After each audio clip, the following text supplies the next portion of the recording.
Hey guys, Brian Schoaf with another review. This one is from NECA Toys, and it's the re-release of the Freeman himself, Dr. Gordon Freeman from Half-Life 2. Of all the recent re-releases, this one took me a bit as a surprise. I want to say the original figure was released in 2012 or 2013, and NECA has come a long way since then, but for a 5-year-old figure, he holds up pretty well. Compared to recent NECA figures, I think one thing I expected to be a bit of a letdown was the articulation, and there's a couple areas where the age shows. There's no bicep swivels.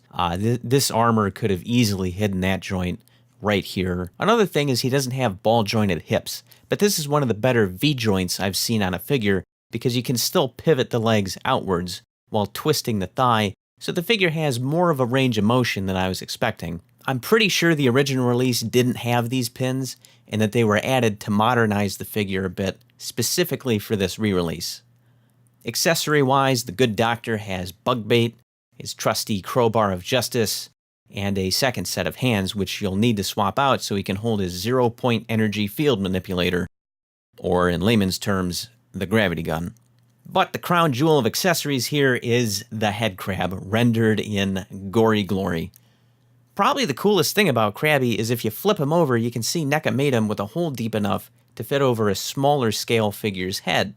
So if you have a figure laying around like a G.I. Joe, you can make your own Headcrab zombie. I'm going to use this Resident Evil zombie because he's asking for it and he looks just about perfect. Alright. Awesome. Back to Gordo. One thing that deserves especially high marks is how nice his signature glasses look.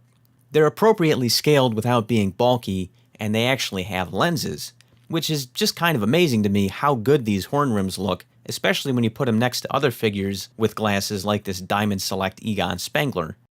Not only do his glasses not have lenses, but you can see how overly thick they are in comparison, and that kind of ruins the otherwise great likeness of Harold Ramis. So otherwise, there's just no comparison when it comes to quality here. The Hev suit is nicely detailed, and I really like how the paint wash looks over certain areas like the shoulder and this kind of chainmail weave on the torso area. And beyond the wash, there's a couple of deep scratches which help make the suit look like it's seen some combat. That's about it. So if you're like me and you missed out on the original release, this is a great figure to add to your collection, whose time may never come around again. But if you already have a Dr. Freeman to keep your toy shelf safe from aliens, outside of the improved hips, I don't really see much of a reason to double dip.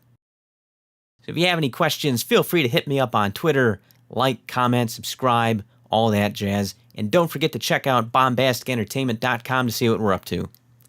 In the meantime, this is where I get off.